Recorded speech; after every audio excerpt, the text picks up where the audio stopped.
Nilindile ngelihle igama lenkosi yami uYesu Kristu. Ngizothatha lefundiso dalibadala omama umhlangano wonke ngelihle igama lenkosi yami uYesu Kristu. Amen. Amen. Ncwadi kaJohane chapter 19 verse 30. Ngicela ukufunda namba efumene. Xa ngoko uYesu wabeyamkele iviniga wathi kugqityiwe, wathoba intloko, wawunikela umoya wakhe.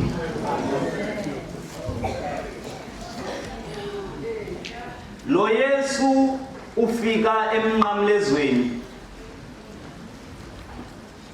ukhe akabikho kuqala ehlabathini.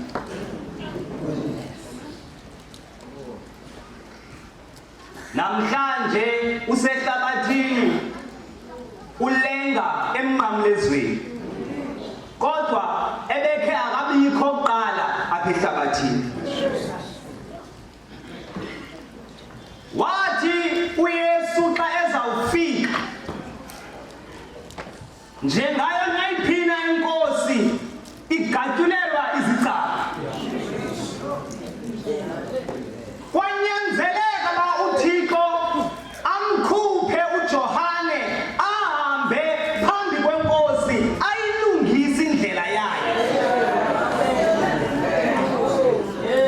Indlela uThixo amkhupha ngayo uJohane, umkhupha kumhlaba ongumqwebedu, kumama uElizabeth ethi iBhayibhile obengongazaliyo. Wenza izinto ezi-extraordinary uThixo ngoku uza inkosi.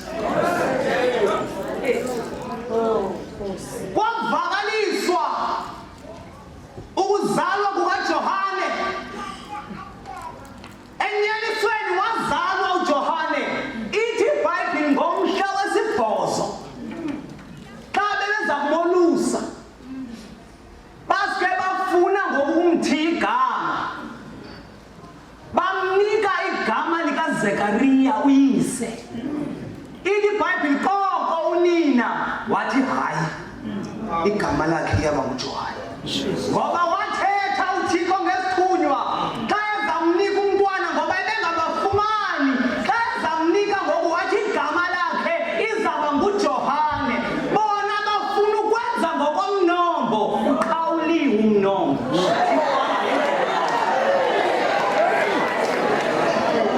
Bathi ayizange yabakho umntu oneli gama kule family yonke, ayonto ye-lineage le, yinto kaThixo. Ihamba ngendlela kaThixo. Kuthethwe apha ngeministry yobumama. Le apha yatshalenjwa kumama uElizabeth owayeministarisha ukukhulisa uJohane.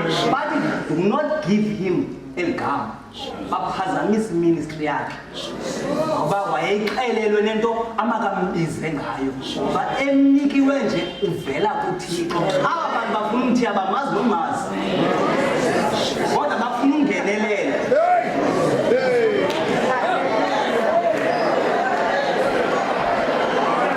Now, emveni kokuba ezelwe uJohane, wamemeza, ememeza ngokuza kokumkani. Uthi mna andilulo ukhanyiso, kodwa ukhona ozayo emva kwam. Uthi yena ubelukhanyiso oluyinyaniso, ebakhanyisela abantu esiza ehlabathini.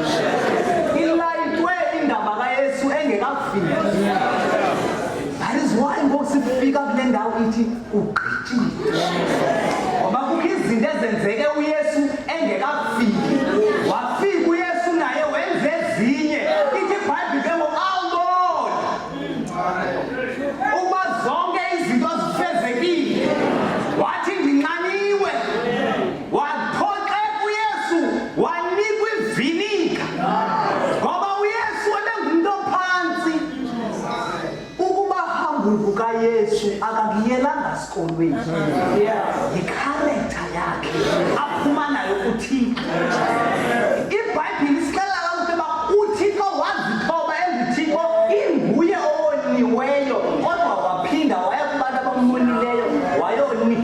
creator isolution wathi khanize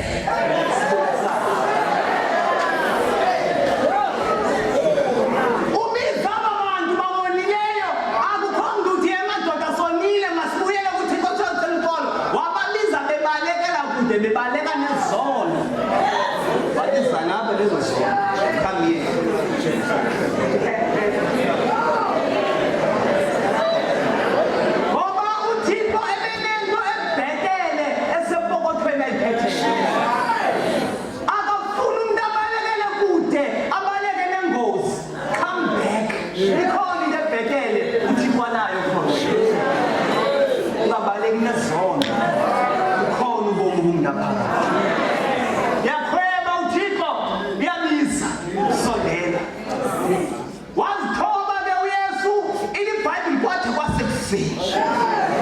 He was so humble. Akazange jonge kwinhlungu azivayo. Ngoba iBhayibheli ixela kakuhle ba uYesu wayelungiselelwe umzimba. Lento yokubethwa kwakhe ayimhluphi ngoba lo mzimba ubulungiselelwe lento walento.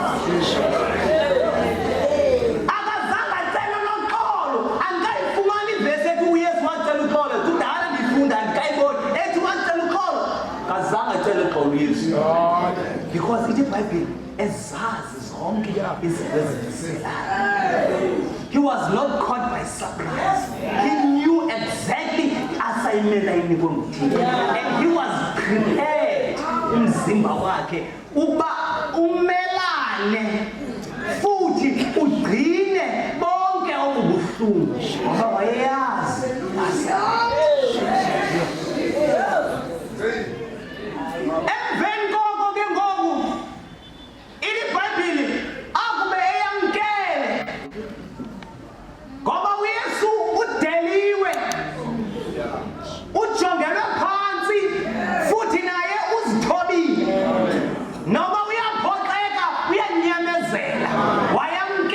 iviniga umuntu ofayo umuntu osenhlungwini uthi unqaniwe abantu bamnikile engafanelekanga akathi hayi ngifuna lento wayamkela masifunde uzamkela izinto ezibeyikhaya ngoba emva koko lusuku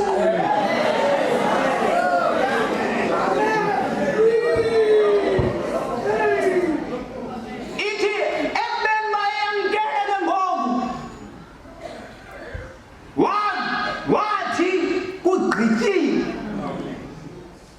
uYesu ufike emhlabeni waqokelela abafundi waphilisa wafundisa wathukwa wanyeliswa bathi abantu xa esithi unguThixo bathi unedimoni uzenzile zonke ezo zinto waya kumawo before emnqamlezweni wathi umsebenzi ubundinike wona ndiwufezile xa esithi Kugqityiwe apho uYesu akathethi ngowakhe umsebenzi kodwa uthetha ngomsebenzi okufuneka wenziwe emzimbeni uthi Kugqityiwe akathi ndigqibile ebesezixelile ngaphambi ba umsebenzi ubundinike wona ndiwufezile uthi ngoku ngobawo ndiza kuwe Kugqityiwe apha lo mzimba ngoba waprepare nje upreparelwa lo mnqamlezo iyaziwa indlela okufuneka kubethwe ngayo amen uThixo ngexesha likaNowa akazange ayibuyise imvula uNowa engekawugqiba umkhumbi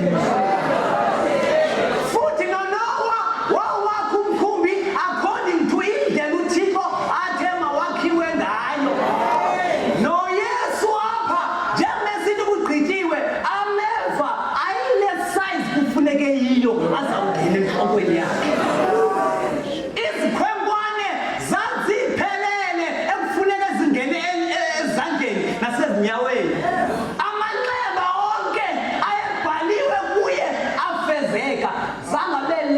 zange abe extra. That's why xa uYesu eyibona le nto esithi kugqityiwe. Because all the number of scars zikhona. Igqityiwe le nto, iphelele. Ngoku ngenxa yoba ewugqibile umsebenzi wasemzimbeni ithi wawunikela umoya. Ngoku khupha into esizawuhamba ngayo ngoba leyo mzimba uyigqibile.